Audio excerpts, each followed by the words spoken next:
I did want to ask you about 4 other sandbox update changes that are coming. Now, we can't actually show them in this, so it's going to be a little bit of a dissonance there, but I figured while you're mopping up here with the MA5K Avenger, I spoke too soon. You just got erased by bots. First thing I've got here that we've got some adjustments coming to is the VK78 Commando. So the Commando, similar to the assault rifle update that we did in the Fleet Com update, we noticed that when you were fully bloomed, your bloom finally gets to that max state and it can't go any further. The bullets were trending to the very outer ridge of that reticle, so kind of going anywhere but the center. And we were seeing that that was leading to a lot of confusion for players. And so you'll hit that fully bloomed state, now it goes anywhere in the reticle. But since that does make it a little more consistent feeling, that might make it seem a little stronger when you're in that fully bloomed state. So we are pulling out the actual reticle a bit, the bloom, making it a bit bigger. You'll basically reach that max bloom state and just slightly faster than what you previously would. I believe the shot cadence was around 11 or 12. Now it'll be about 7. Actually, Commando right there. There we go. You got 1 magazine to show it off. Okay, so see. Yeah, so it reached a little bit quicker than previously. Next up, I've got some notes here that we've made a couple tweaks to the MK50 Sidekick. What can you tell us about that? Very similar story, right? The bloom just kind of happens faster, right? That's right. Actually, there was another change to initial, right? Yeah. I think, when we're trying to fix up some of these error angles and, make things feel a little more consistent, there's got to be, we feel like there should be a little bit of compensation. So to compensate for that, that initial bloom, that initial shot will be just a slightly more inaccurate. You'll have a little bit more bloom on that. So it's basically to help that range effectiveness, right? I feel like a lot of players were able to shoot that sidekick from pretty extended ranges. So it will still be possible, but it's going to be a little bit more difficult. Yeah. So. We're trying to keep it your reliable secondary, right? Absolutely. But it's making sure you're not sniping with it and ignoring like other rifles on the map because you're like, oh, my sidekick is just better. Okay, and then we also have made looks like a 1 change to active camo behavior. Oh yeah. What do you want to say about that? Pretty much when you have the flag, right? Your whole silhouette, biped, and the flag itself would go camo. So now you'll still be camoed, but the flag will appear fully. So still allowing those sneaky flag routes, but it matches that of legacy behavior from my understanding on how the flag and camo function together. Cool. Yeah. And last thing I've got is a minor adjustment to thrust behavior as well. Yeah. Ooh.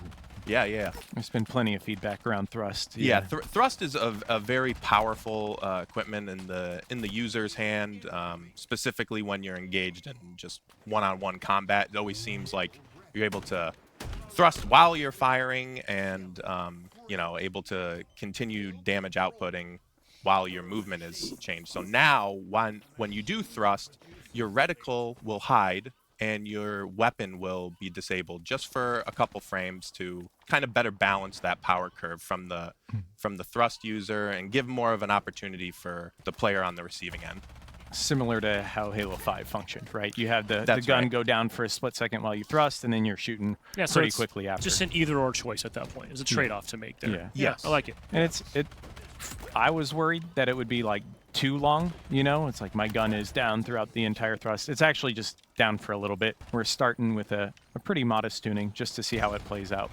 We've got 2 new maps coming into the ranked playlist rotation. Will also be part of next week's update. First up, we will have Inquisitor, which we just saw Cleat playing on a bit earlier. This is our midship remake, so this will officially enter the ranked playlist. And then additionally, we have a brand new creation called Fortress, which you will also be able to jump into and play in rank. So they're both a ton of fun. I've played a lot of Inquisitor and a lot of Fortress. I was very surprised at Fortress.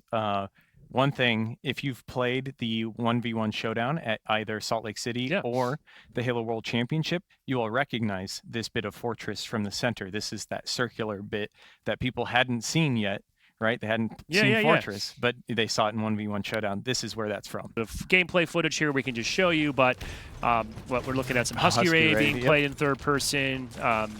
So, I mean, you know, I was thinking would be fun. I want to play Mini Slayer in third person. I bet that would look kind of. Actually, I've never seen that before. Has that been done? I have not done Mini Slayer in third person. I have not checked that out. But yeah, you're mentioning third person in any mode. We've got Husky Raid set up here. It's just a custom game option. Yes. So if you're hosting a custom game night and you want to have everyone have a good time, you can flip on third person. You can try out something new.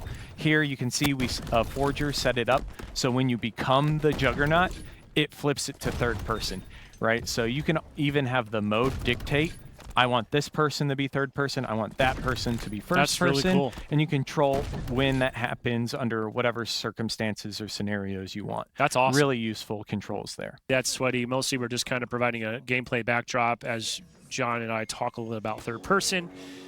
And I think I forgot to mention we are running kind of on a pre-release debug build here, so you might see a little bit of periodic debugs, text strings and things like that on the screen. That's just a factor of us using a pre-release build here internally. So John, talk to me about third person and kind of, I guess, first and foremost, I'm just curious, when and where and how did this idea sort of first come up internally, that this was something that the team wanted to go after? I think it mostly started when I was poking around when we were in a capture session actually in this room a while back. And we were capturing footage for one of the trailers that we were working on. And we had Nick pull up debug third-person camera on one of the Spartans. And so we were controlling our own Spartans in third person as we were setting up shots. And I was like, okay, interesting.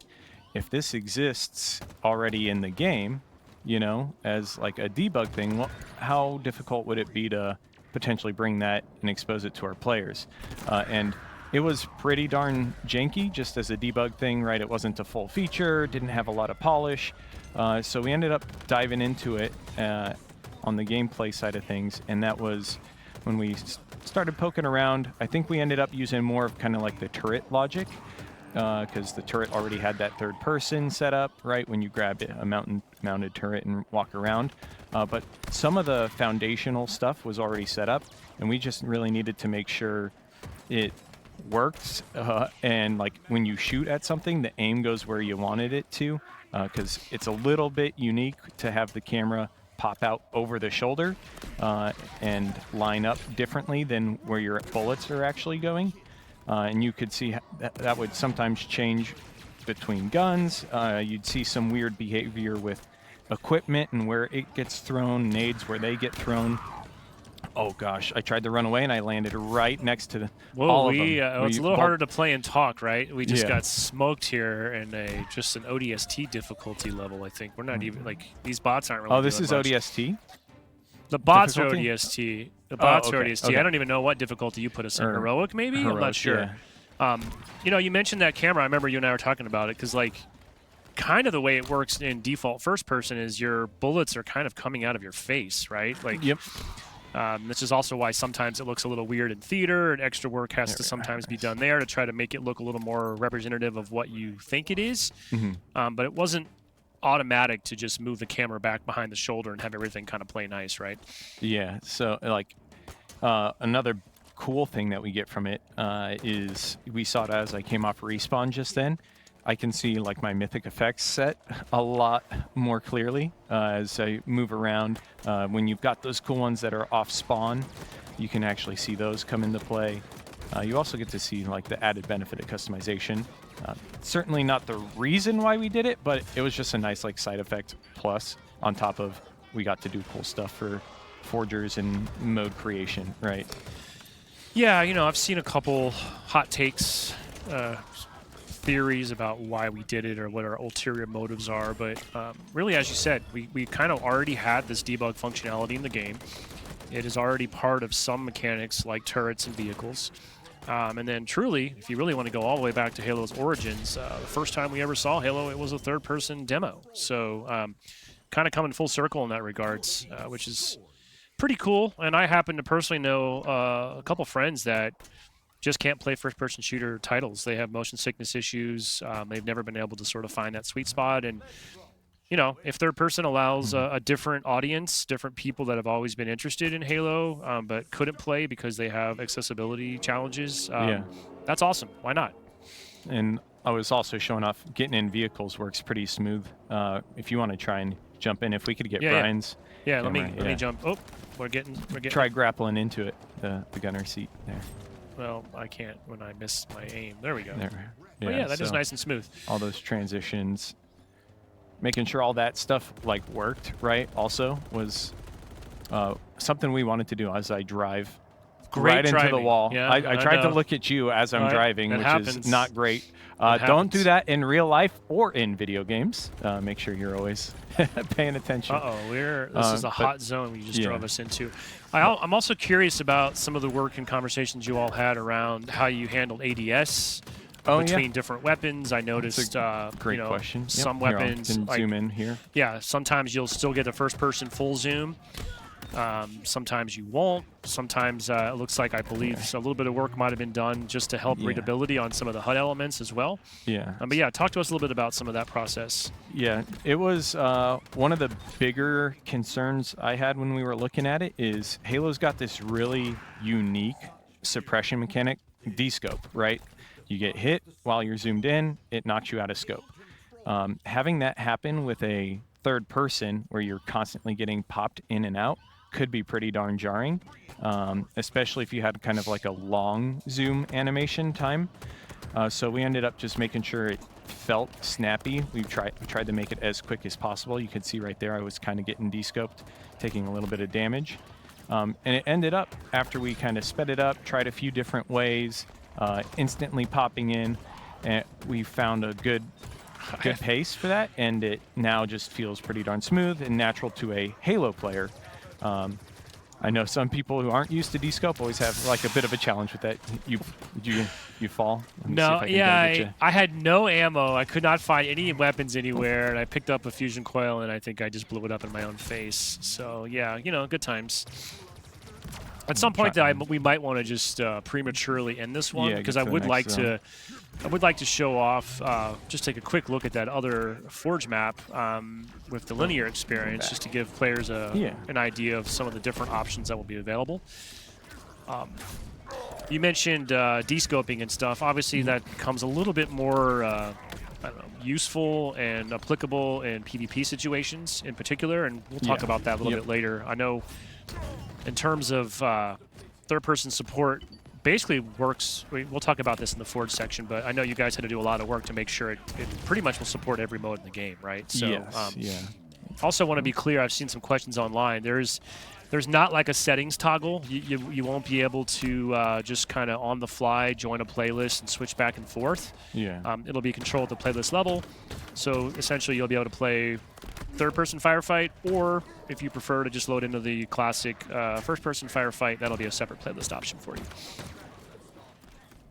Yeah, we also wanted to make sure it was fair, so making sure it was at a mode level was super important, because you don't want to have people swapping in and out, peeking around corners on third person. So it's not when it's it's not the new HCS meta, is what you're saying? Yeah, it's like we can't just have players can't just arbitrarily opt into third person. I can't kind of do this and see who's coming around the corner, right? You do get more information, and honestly, if we jacked our POV really wide, I bet we'd be seeing. Oh yeah, the field of view. Yeah, our field of view if we really crank that thing.